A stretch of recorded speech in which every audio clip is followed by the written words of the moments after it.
Hello दोस्तों, मैं अभय Yadav NC academy की ऑनलाइन क्लास में आपका एक बार फिर से स्वागत करता हूं। आज हम लोग पढ़ने जा रहे हैं हिंदी में संज्ञा। ठीक है, स्टार्ट करते हैं। संज्ञा। संज्ञा, पहली बात, संज्ञा कहते किसे हैं? तो अब ये बचपन वाली चीज़ें जरा साइड में रख देना, क्योंकि जो हमारा एग्ज़ाम है, जो जितने भी वनडे कॉम्पिटिटिव एग्ज़ाम होते हैं उनमें जो आता है, अब आप ये मत रटना किसी व्यक्ति, वस्तु, स्थान अथवा भाव के नाम को संज्ञा कहते हैं। ठीक, सीधा आपको ध्यान रखना, आपको सभी लोगों को पता है, एग्ज़ाम दे रहे हो तो इसमें क्या होता है कि एक शब्द दे रखा होता है और उस शब्द में हमें पता लगाना होता है कि कौन सी संज्ञा है। तो मुख्य रूप से जो हमारे काम की चीज़ है उस पर हम लोग फोकस करेंगे। जैसे अगर मैं बात करूं कि संज्ञा क्या है, तो मेरे शब्दों में जो संज्ञा है वो एक नाम है। अब आप एक बात बताओ, आज जो चीज है, कोई भी चीज है इस संसार में, हर एक चीज का नाम है। मैं बोलूं ये पेन, इसका भी एक नाम है। ठीक है, मेरा नाम है। यहां पर जो भी चीजें आपको दिखाई दे रही हैं, हर एक चीज का नाम है। इसका मतलब इतना तो कंफर्म हो गया कि हमारे विश्व में जितनी भी चीजें हैं उन सभी का एक नाम है। अगर उनका नाम है तो सीधी सी बात है, वो कोई ना कोई क्या होगी, संज्ञा होगी। अब बस हमें आइडेंटिफाई ये करना होता है, ये जितने भी मैंने बोला है कि ये नाम है, तो इनमें कौन सी संज्ञा है, इसको आइडेंटिफाई करना है। यही एग्जाम पॉइंट ऑफ व्यू से इंपॉर्टेंट होता है और यही हमें जानना है। तो देखते हैं, पहले तो डायरेक्टली दो जो याद करने वाले क्वेश्चन है वो आते हैं। जैसे अगर मैं आपसे बात करूं कि संज्ञा कितने प्रकार की होती है, तो दो तरीके से पूछा जाता है और ये डायरेक्टली क्वेश्चन दिया जाता है। कैसे? अगर मैं बोलूं संज्ञा कितने प्रकार की होती है, तो संज्ञा को दो भागों में पहले बांट दिया गया है कि अगर आपसे यह पूछा जाए कि अर्थ के आधार पर संज्ञा के प्रकार कितने हैं, तो आपका आंसर होना चाहिए अर्थ के आधार पर संज्ञा के जो प्रकार होते हैं वो कितने, 5 होते हैं। अगर मैं आपसे बोलूं कि उत्पत्ति के आधार पर, ठीक है, अगर मैं आपसे पूछूं कि उत्पत्ति के आधार पर संज्ञा के प्रकार कितने होते हैं, तो आपका आंसर होना चाहिए 3। ठीक, ये दो क्वेश्चन जो डायरेक्टली आपसे एग्जाम में पूछ लिए जाते हैं, ये मैं आपको बता भी देता हूं कि इनमें 5 कौन से होते हैं और 3 कौन से होते हैं। ठीक है, 5 में अगर मैं बात करूंगा यहां पर कौन से, तो पहला जो आपका आता है ये होता है आपका व्यक्तिवाचक संज्ञा। जो दूसरा होता है, ठीक है, इसको हम लोग बोलते हैं क्या, जातिवाचक संज्ञा। जातिवाचक संज्ञा। जो तीसरा होता है, ठीक, उसको हम लोग बोलते हैं द्रव्यवाचक संज्ञा। और जो चौथा होता है वो आपका होता है समूहवाचक संज्ञा। वो होता है समूहवाचक संज्ञा। और जो पांचवा होता है वो होता है भाववाचक संज्ञा। वो होता है भाववाचक संज्ञा। ये 5 होते हैं। अगर आपसे पूछा जाए कि अर्थ के आधार पर संज्ञा के प्रकार कितने, 5, ये रहे आपके 5। उत्पत्ति के आधार पर 3, कौन कौन से 3 होते हैं और कौन से 2 हटा दिए जाते हैं, तो पहला तो यही होता है व्यक्तिवाचक संज्ञा। पहला यही होता है व्यक्तिवाचक संज्ञा, और दूसरा भी यही होता है, कौन सा, जातिवाचक संज्ञा। जातिवाचक संज्ञा। और जो तीसरा होता है वो होता है भाववाचक संज्ञा। वो होता है आपका कौन सा, भाववाचक संज्ञा। मतलब उत्पत्ति के आधार पर ये 3 होते हैं। देखो कौन कौन से छोड़ दिए गए हैं, एक आपका हट गया है द्रव्यवाचक और दूसरा हट गया है आपका समूहवाचक। ठीक है, हकीकत में अगर देखा जाए द्रव्यवाचक और जो समूहवाचक होते हैं ये इसी के अंतर्गत आ जाते हैं जातिवाचक संज्ञा के आधार पर। ठीक है, इसी में आ जाता है द्रव्य और इसी में आ जाता है समूह। जब इन दोनों को जातिवाचक में सम्मिलित कर लिया जाता है तब इसके प्रकार होते हैं 3। अदरवाइज अगर आप कुल मिला के प्रकार बोलोगे तो बोलोगे 5। होप आपको इतनी बात समझ आ गई होगी। अब हम लोग बढ़ते हैं थोड़ा सा आगे। अब देखिए, अब हम लोग एक एक का अध्ययन करेंगे। जितने भी मैंने ये 5 प्रकार बताए हैं इसको हम लोग देते हैं। देखो 2 चीजों का हम लोग कंपैरेटिवली, ठीक है, डिस्कशन करेंगे, तुलनात्मक अध्ययन करेंगे। यहां पर देखिए पहला कौन सा है, पहली थी आपकी व्यक्तिवाचक संज्ञा। एक था आपका व्यक्तिवाचक संज्ञा और दूसरा है आपका जातिवाचक संज्ञा। ध्यान रखना, आपको यहां पर रटने की कोई आवश्यकता नहीं। अगर आपने जो मैं समझा रहा हूं यहाँ कॉन्सेप्ट समझ लिया, फिर मार्केट में अवेलेबल आप कोई भी बुक उठाइए, आप हर एक बुक का हर प्रश्न कर पाएंगे। बस इतनी सी चीजें आपको सही से समझनी है। देखिए, व्यक्तिवाचक संज्ञा और जातिवाचक संज्ञा को अगर सही से हमें समझना है तो पहली बात तो ये ध्यान रखनी है कि जो व्यक्तिवाचक संज्ञा होता है, ठीक है, ये सिंगुलर होता है, मतलब ये एक होता है, और जो जातिवाचक संज्ञा होता है ये अनेक होता है। ठीक है, ये जहां हम लोग किसी पर्टिकुलर एक चीज पे ना ठहर पाए वो आपका है जातिवाचक संज्ञा, ठीक है। और जहां हम लोग एक चीज पर ठहर जाएं वो है व्यक्तिवाचक संज्ञा। जैसे मैंने बोला यहां पर लड़के या लड़का, ठीक है, तो हम लोग एक चीज किसी एक व्यक्ति पर, किसी एक लड़के पर नहीं ठहर पाएंगे। लेकिन अगर मैंने यहीं पर उस लड़के का नाम ले दिया, मैंने बोल दिया यहां पर अमित इधर आओ, इसका मतलब अब जो ध्यान जाएगा वो सिर्फ एक पर जाएगा। यानी सीधी सी बात है, जहां एक होगा वहां व्यक्ति होगा और जहां अनेक होगा वहां पर क्या होंगे, जातिवाचक संज्ञा होगी। जैसे मैंने बोल दिया पुस्तक, तो भाई कौन सी पुस्तक, ठीक है, हम लोग एक पर टिक ही नहीं पाएंगे।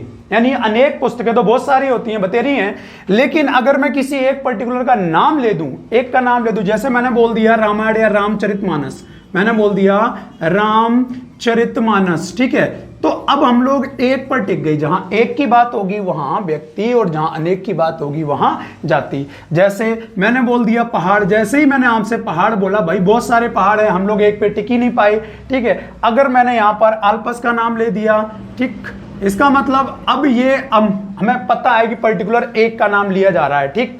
जैसे ही मैंने यहां पर बोला मनुष्य, तो हमें पता है कि मनुष्य बहुत सारे होते हैं, लेकिन जैसे ही मैंने किसी का नाम ले दिया, जैसे मैंने अपना ही नाम ले दिया, मैंने बोल दिया अभय, तो सीधी सी बात है ये एक है, ठीक, तो ये व्यक्तिवाचक में आ जाएगा। मनुष्य तो बहुत सारे होते हैं। जैसे मैंने यहां पर बोल दिया औरत, तो औरत आपके दिमाग में पता है कि जो औरत हैं वो बहुत सारी होती हैं, लेकिन मैंने उनमें से किसी एक का नाम ले दिया, ठीक है, मैंने बोल दिया मनीषा, ठीक है, तो ये जो मैंने मनीषा नाम लिया है, ठीक, ये किस में आ जाएगा, व्यक्तिवाचक में आ जाएगा। उम्मीद करता हूं आप समझ गए होंगे, जहां पर अनेक का बोध होगा वहां जातिवाचक संज्ञा होगी और जहां सिर्फ एक का बोध होगा वहां पर कौन सी, व्यक्तिवाचक संज्ञा होगी। आप आराम से समझ गए होंगे। और देखो इसमें और कैसे कैसे हम लोग पहचान सकते हैं, इनमें कैसे डिफरेंशिएट कर सकते हैं। देखिए एक और अनेक की बात तो हमें समझ आ गई है।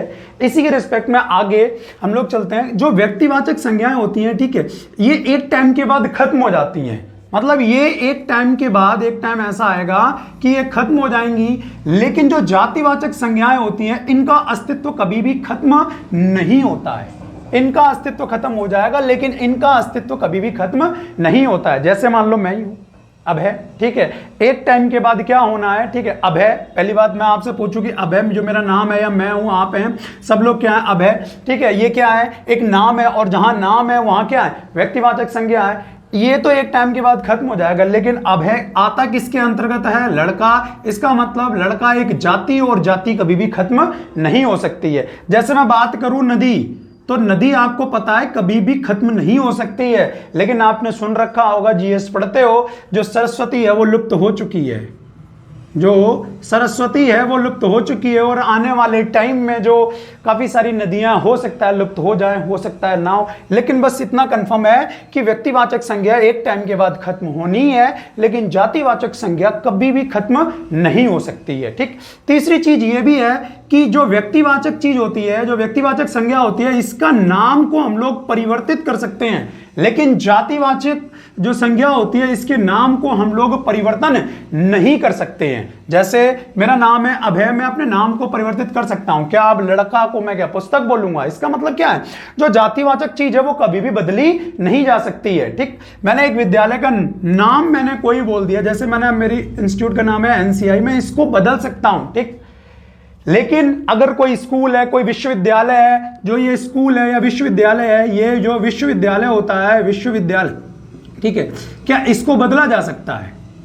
भाई विश्वविद्यालय के आगे जो आपने अपने विद्यालय का, स्कूल का, कोचिंग का जो नाम है उसको तो आप बदल सकते हो, लेकिन जो ये पीछे संज्ञा, जो जातिवाचक संज्ञा है, क्या इसको बदला जा सकता है? इसको कभी भी बदला नहीं जा सकता है। तो तीन चीजें हमें पता लगी। पहली क्या, जो व्यक्तिवाचक संज्ञा होती है वो एक होती है और जो जातिवाचक संज्ञा होती है वो अनेक होती है। दूसरी बात क्या पता लगी है, जो व्यक्तिवाचक संज्ञा होती है वो एक टाइम के बाद खत्म हो जाएगी, लेकिन जातिवाचक संज्ञा कभी भी खत्म नहीं होती है। तीसरी बात हमें क्या पता लगी है कि जो व्यक्तिवाचक संज्ञा होती है इनके नाम में परिवर्तन किया जा सकता है, ठीक है, लेकिन जो जातिवाचक संज्ञा होती है इसके नाम में परिवर्तन नहीं किया जा सकता है। जैसे अभी हाल फिलहाल में ही आपने देखा है, योगी जी ने, ठीक है, जो गुड़गांव था, गुड़गांव को बदल के क्या कर दिया है, गुरुग्राम कर दिया है। तो सीधी सी बात है, गुड़गांव एक नाम है, वो व्यक्तिवाचक था, उसको तो परिवर्तन किया जा सकता है, लेकिन जो गुड़गांव है वो क्या है, वो एक शहर है। क्या अब आप शहर को परिवर्तित कर सकते हो? नहीं।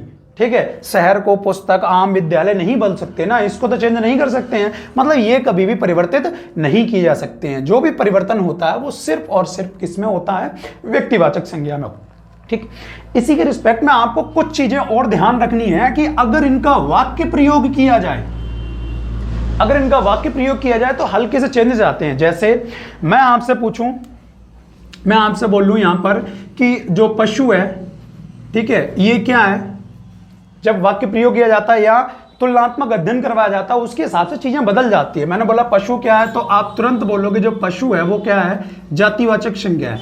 अब मैंने इन दोनों को दिया, पशु के साथ मैंने यहां पर गाय को दे दिया कि गाय क्या है, तो आप बोलोगे जो गाय है वो व्यक्ति है इन दोनों के तुलनात्मक अध्ययन में। लेकिन अब मैं इस पशु को दे नहीं रहा हूं, मैं बोलूं गाय क्या है, तो आप बोलोगे कि भाई जो गाय है ये भी जातिवाचक संज्ञा है। क्यों?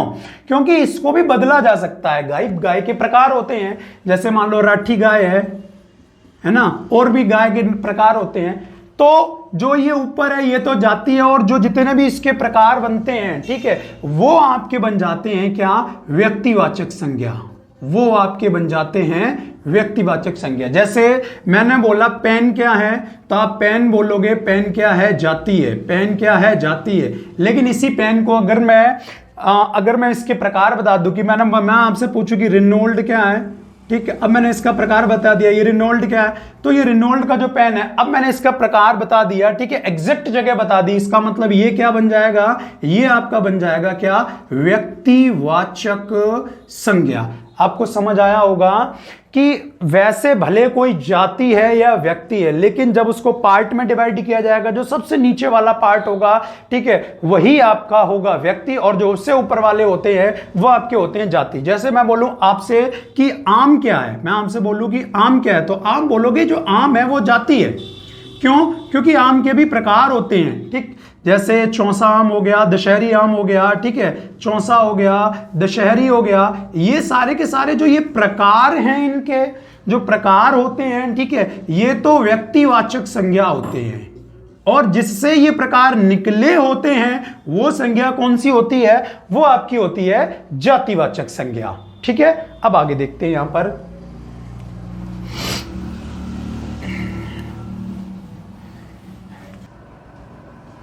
जैसे इनका वाक्यों में प्रयोग कर दिया जाए, जैसे मैं आपसे बोलूं कि विभीषण क्या है, मैं आपसे बोलूं विभीषण क्या है, तो आप सीधी सी बात बोलोगे ये एक नाम है, और नाम क्या होती है, जातिवाचक, क्या जातिवाचक संज्ञा, वो व्यक्तिवाचक संज्ञा होती है।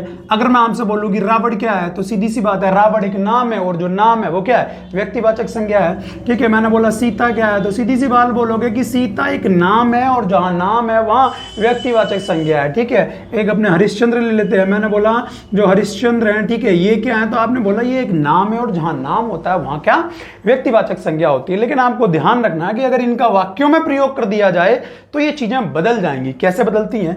जैसे मैंने बोला कि आज विभीषणों की, मैंने बोला आज विभीषणों की कमी नहीं है, आज विभीषणों की कमी नहीं है।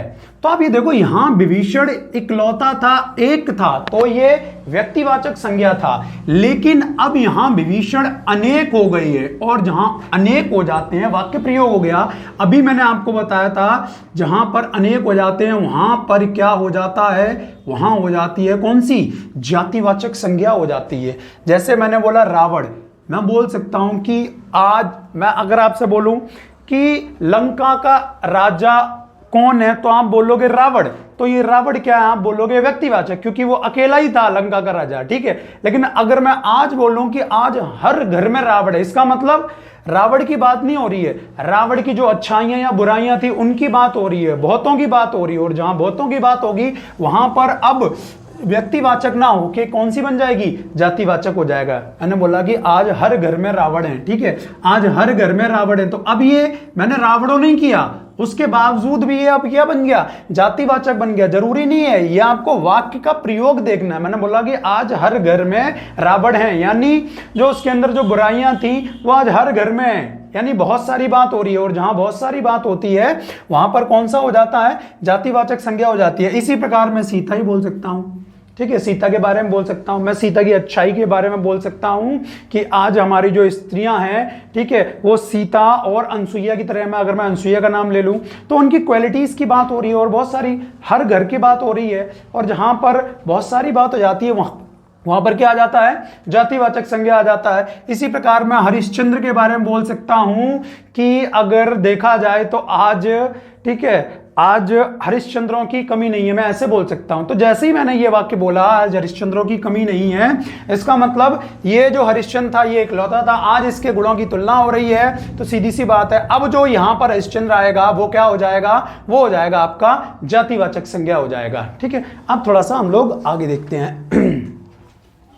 जैसे मैं आपसे थोड़ी सी बात पूछूं, मैं आपसे बोलूं कि भाई नेता कौन है, तो भाई आप बोलोगे जो नेता है तो बहुत सारे होते हैं, ठीक है, अच्छे भी हैं बुरे भी हैं, ठीक है, हर प्रकार के नेता हैं। तो सीधी सी बात है ये क्या हो जाएगा, जातिवाचक हो जाएगा। मैं बोलूं गांधी क्या है, तो आप बोलोगे गांधी तो जाति होती है, इसका मतलब जातिवाचक संज्ञा है। मैं बोलूं पटेल क्या है, तो आप बोलोगे भाई पटेल तो जाति होती है, यानी जातिवाचक संज्ञा है। मैं आपसे बोलूं कि नेहरू क्या है, सीधी सी बात है, फिर से आपका सवाल यही होगा, आंसर यही होगा कि ये तो जाति होती है, तो जातिवाचक संज्ञा है। लेकिन आपको मैं फिर से बता दूं कि अगर वाक्य प्रयोग आ जाए तो थोड़ी सी इसमें सतर्कता बरतना यहां पर। क्या, जैसे मैं बोल दूं नेता, जो वर्ड यूज है, ठीक है, किसके लिए होता, सुभाष चंद्र बोस के लिए। मैं बोलूं कि नेताजी ने नारा दिया था तुम मुझे खून दो मैं तुम्हें आजादी दूंगा, इसका मतलब अब ये जो नेता वर्ड है, ठीक है, ये जाति के लिए प्रयोग नहीं हुआ है, ये पर्टिकुलर एक व्यक्ति के लिए प्रयोग हुआ है। और जब कोई शब्द पर्टिकुलर एक व्यक्ति के लिए प्रयोग होता है तो वहां पर क्या हो जाता है, वहां पर जो संज्ञा होती है वो कौन सी हो जाती है, वो हो जाती है आपकी व्यक्तिवाचक संज्ञा। ठीक है, इसी प्रकार गांधी, गांधी तो एक जाति है, लेकिन मैं बोलूं कि गांधी जी ने नारा दिया था, गांधी जी ने कहा था, गांधी जी ने कहा था, गांधी जी ने कहा था तुम मुझे, गांधी जी ने कहा था करो या मरो, करो या मरो का नारा दिया था, सीधी सी बात है। तो अब जो गांधी जी की बात हो रही है ये मोहनदास करमचंद गांधी जी की बात हो रही है, किसी एक व्यक्ति की बात हो रही है, और जहां एक व्यक्ति की बात होती है वहां पर क्या होता है, व्यक्तिवाचक संज्ञा होती है। इसी प्रकार जो पटेल हैं, ठीक है, ये तो जाति है, लेकिन आपको ही पता है जो सरदार वल्लभ भाई पटेल थे उन्होंने देश का एकीकरण किया था। तो अगर बात आ जाए पटेल जी ने देश का एकीकरण किया था, सीधी सी बात है, बात हो रही है किसकी, सरदार वल्लभ भाई पटेल की। एक व्यक्ति की बात हो रही है, वहां क्या हो जाएगा, व्यक्तिवाचक। इसी प्रकार अगर मैं बोलूं नेहरू, मैं बोल सकता हूं कि नेहरू जी भारत के प्रथम प्रधानमंत्री थे, इसका मतलब अब नेहरू किसी जाति की बात नहीं हो रही है, जो नेहरू बात हो रही है वो किसकी, एक व्यक्ति की बात हो रही है। और जहां व्यक्ति आएगा वहां पर क्या हो जाएगा, व्यक्तिवाचक संज्ञा हो जाएगी। ठीक है, अब थोड़ा सा आगे हम लोग देखते हैं, अब थोड़ा सा आगे देखते हैं। आपने क्या पढ़ लिया, आपने व्यक्तिवाचक पढ़ लिया, आपने जातिवाचक पढ़ लिया, और देखो आगे क्या जाते हैं। जातिवाचक कई प्रकार होते हैं, छोटा सा रह गया है, थोड़ा सा ध्यान और देना है। जो जातिवाचक है, अभी मैंने आपको बताया जातिवाचक के प्रकार क्या होते हैं, एक होता है द्रव्यवाचक, और जो दूसरा होता है वो क्या होता है, समूहवाचक। इसको हम लोग बड़े आराम से, बहुत ही आसान है, आराम से समझ सकते हैं, कोई दिक्कत नहीं होगी, बस रटना नहीं, आपको समझना। देखिए पहले तो इसी को समझ लिए, ये जो द्रव्य है ये दो वर्ड होते हैं, एक होता है द्रव और एक होता है द्रव्य। जो द्रव होता है ये सिर्फ लिक्विड होता है, यानी जैसे दूध हो गया, तेल हो गया, घी हो गया, पानी हो गया, इसमें सिर्फ इसकी बात होगी, किसमें, द्रव में, ये लिक्विड फॉर्म को इंडिकेट करता है। बट जो हमारा संज्ञा है ये द्रव नहीं है, ये क्या है, द्रव्य। और द्रव्य का मतलब होता है, अगर आपने साइंस पढ़ी हो तो साइंस में जो द्रव्य की अवस्थाएं होती हैं वो कितनी, तीन होती हैं, एक होती है ठोस, एक होती है द्रव और एक होती है गैस। यानी जो तीनों अवस्थाएं जिसमें आ जाती हैं उसी को हम लोग बोलते हैं द्रव्यवाचक संज्ञाएं। ठीक, यानी वो सभी चीजें जिसको हम लोग माप सकते हैं या तौल सकते हैं या जो हमारे शरीर के लिए लाभदायक होती हैं वो हमारी आ जाती हैं द्रव्यवाचक संज्ञा में। परिभाषा को तो खैर रटने की आवश्यकता ही नहीं, आपको बस इतना समझना है कि जो पदार्थ की तीन अवस्थाएं होती हैं उन तीनों अवस्थाओं में से कोई भी नाम दिया जाएगा तो वो आपका आ जाएगा किसमें, द्रव्यवाचक संज्ञा में। जैसे मैं आपसे बोलूं लोहा, ठीक है, ये कौन सी अवस्था होगी, ठोस। मैं बोलूं द्रव, वो मैं आपसे यहां पर बोल दूं सोना, मैं बोल दूं चांदी, मैं यहां पर आपसे पूछ लूं पानी, ठीक है, मैं बोल दूं दूध, मैं बोल दूं घी, ठीक है, या मैं किसी भी हवा, जैसे कार्बन डाइऑक्साइड हो गया, ठीक है, ऑक्सीजन हो गया, कार्बन डाइऑक्साइड हो गया, इनमें से देखो मैंने तीनों की तीनों अवस्थाएं लिख दी हैं। लोहा, सोना, चांदी ये ठोस अवस्था में हो जाता है, ठीक है। पानी, दूध, घी ये द्रव अवस्था में होता है, और जो हवा है, ठीक है, या ये जो चीजें हैं ये किस में आ जाएंगी, ये आपकी गैसीय अवस्था में आ जाएंगी, ठीक। ये तीनों की तीनों चीजें आ गई, मतलब आपको रटना तो है ही नहीं, आपको बस अवस्थाएं देखनी है। तीनों अवस्थाओं में से किसी का भी नाम लिया जाए तो ध्यान रखना ये द्रव्यवाचक हो जाएंगी, ठीक है। उसके बाद बात आती है किसकी, समूहवाचक की। तो सीधी सी बात है, इसमें रटने की क्या आवश्यकता है, जो समूह का बोध कराता है उसी को हम लोग क्या बोलते हैं, समूहवाचक संज्ञा बोलते हैं। अब जैसे कोई एक पुलिस वाला आ रहा है तो हम ये थोड़ा ना बोलेंगे पुलिस आ रही है, देखो उसके साथ मैंने क्या लगा दिया, पुलिस वाला, यानी एक की बात हो रही है। अगर मैंने ये बोला कि पुलिस आ रही है तो सीधी सी बात है काफी सारे लोग आ रहे होंगे, और जहां काफी होंगे वहां पर क्या हो जाएगा, समूह हो जाएगा। सेना का कोई एक व्यक्ति आ रहा है तो मैं ये नहीं बोलूंगा सेना आ रही है। अगर मैंने बोला कि सेना आ रही है, इसका मतलब बहुत सारे व्यक्ति आ रहे होंगे, तभी मैं बोलूंगा कि क्या, सेना आ रही है, ठीक है। जैसे जो हमारा परिवार होता है वो भी समूह का बोध कराता है। भाई मैं अकेला अगर रह रहा हूं तो मैं परिवार थोड़ा ना बोलूंगा, जब काफी सारे मेंबर रह रहे होते हैं तो उसी को हम लोग क्या बोलते हैं, परिवार बोलते हैं। जैसे गुच्छा हो सकता है, ठीक है, चाबियों का गुच्छा हो गया, अंगूर का गुच्छा हो गया किसी का, उसमें काफी सारे अंगूर होंगे। अगर चाबियों की बात करी जाएगी तो काफी सारी चाबी होंगी। तो सीधी सी बात है, जहां पर समूह का बोध हो, जैसे मैं आपको बोल सकता हूं ये भीड़ है, ठीक, जहां भीड़ है बहुत सारी, जब भीड़ इकट्ठी होती है तभी तो हम उसको, बहुत सारे लोग इकट्ठे होते हैं तभी तो उसको हम लोग क्या बोलते हैं, भीड़। जैसे मैंने बोल दिया जुलूस, ठीक है भाई, जुलूस का मतलब क्या, बहुत सारे लोग एकत्रित हो रखे होंगे, और जहां एकत्र की बात आ जाएगी वहां पर समूह की बात आ जाएगी, और जहां समूह हो जाएगा, ठीक है। जैसे मैंने कक्षा की बात बोल दी, भाई जो कक्षा है उसमें बहुत सारे विद्यार्थी बैठे होते हैं। जैसे मैंने समिति की बात बोल दी है, ठीक है। तो जहां पर बहुत सारे लोग आ जाते हैं, इकट्ठे हो जाते हैं, तो वहां पर आपकी अगर पूछी जाएगी संज्ञा कौन सी है, तो आप सिंपली बता सकते हो कि संज्ञा कौन सी होगी, समूहवाचक संज्ञा होगी, ठीक। अब आगे एक अंतिम जो रह गया उसको भी थोड़ा सा हम लोग ध्यान दे देते हैं। देखिए अंतिम कौन सा रह गया है, अंतिम अब आपका रह गया है भाववाचक संज्ञा, ठीक है। ये रह गया है भाववाचक संज्ञा, भाववाचक संज्ञा। देखिए जो भाववाचक संज्ञा, फिर से मैं आपको बार बार बता रहा हूं कि आपको डेफिनेशंस रटने की कोई आवश्यकता नहीं, एग्जाम में इनका कोई भी प्रयोग नहीं है, बस आपको इनके कॉन्सेप्ट्स को समझना है। देखो भाव का मतलब क्या होता है, जिसे हम लोग महसूस करेंगे, हम इसको भाववाचक संज्ञा क्या कर सकते हैं, महसूस, ना तो इसे माप सकते हैं और ना ही इसे तौल सकते हैं, ठीक है। जैसे मैंने बोल दिया प्यार, या दूसरे शब्दों में सही से मैं बोलूं प्रेम, ठीक है। तो अगर आपसे कोई प्रेम करता तो आप क्या बोलोगे, मुझे दिखाओ कितने किलो प्रेम करते हो। सीधी सी बात क्या है कि इसको हम लोग ना तो माप सकते हैं और ना ही तौल सकते हैं, इसे सिर्फ और सिर्फ क्या किया जा सकता है, महसूस किया जाता है। प्यार हो गया भाई, ईर्ष्या हो गई, हम लोग कितनी ईर्ष्या करते हैं क्या पता है किसी से, ठीक है। जैसे अगर कोई हमने चीज अच्छी देखी है, हरियाली वगैरह देखी है, यानी हमारे मन में जो भाव उत्पन्न होते हैं, जिन चीजों को हम लोग महसूस करते हैं, उसी को हम लोग बोलते हैं क्या, भाववाचक संज्ञा बोलते हैं। और देखो कैसे कैसे इसमें एग्जांपल्स आ सकते हैं। जैसे हमारी जो अवस्थाएं होती हैं, हमारी अवस्थाओं का मतलब समझ रहे हो, जैसे जवानी हो गया, बुढ़ापा हो गया, बाल्यावस्था हो गया, यानी एक मनुष्य की जितनी भी अवस्थाएं होती हैं वो सारी की सारी अवस्थाएं, एक लाइन में बस सुन लो, 50 चीजें पढ़ने की जरूरत नहीं है। सारी अवस्थाएं जो होती हैं एक व्यक्ति की, जितनी भी अवस्थाओं की बात करी जाए, ठीक है, आप चाहे साइकोलॉजी में पढ़ो चाहे किसी भी चीज में पढ़ो, सारी अवस्थाएं किसमें आ जाएंगी, भाववाचक संज्ञा। और जैसे ये एक वर्ड आ गया जवानी,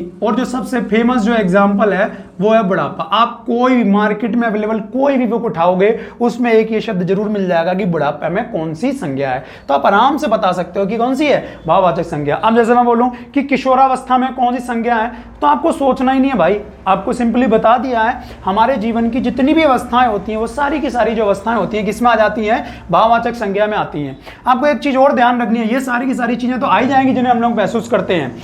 बाकी अगर किसी शब्द के पीछे प्रत्यय लगा दिया जाए तो उनको भी भाववाचक संज्ञा में सम्मिलित कर लिया जाता है। जैसे मैंने बोला ये मानव, अब इस मानव मैंने ता लगा दिया, मतलब प्रत्यय लगा दिया, जो ये मानवता शब्द बना ये भाववाचक संज्ञा हो गया। जैसे ये स्त्री जातिवाचक संज्ञा है भाई, लेकिन मैंने इसमें ये प्रत्ययत्व लगा दिया तो अब ये क्या बन गया, भाववाचक संज्ञा बन गया।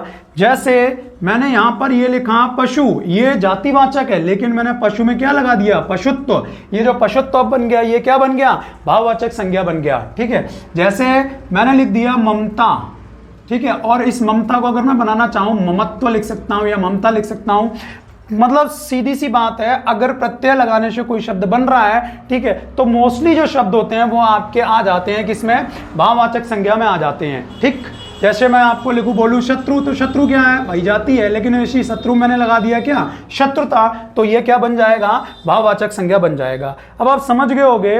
अब आप मार्केट में अवेलेबल कोई भी बुक उठाओ, आप आराम से कर सकते हो। और अगर आपको प्रैक्टिस भी करनी है क्वेश्चंस की और आप मेरे साथ प्रैक्टिस करना चाहते हो तो आप कमेंट में बताना, तो मैं इन क्वेश्चंस की आपको प्रैक्टिस भी करवा दूंगा। हो गए मित्रों, जय हिंद जय भारत।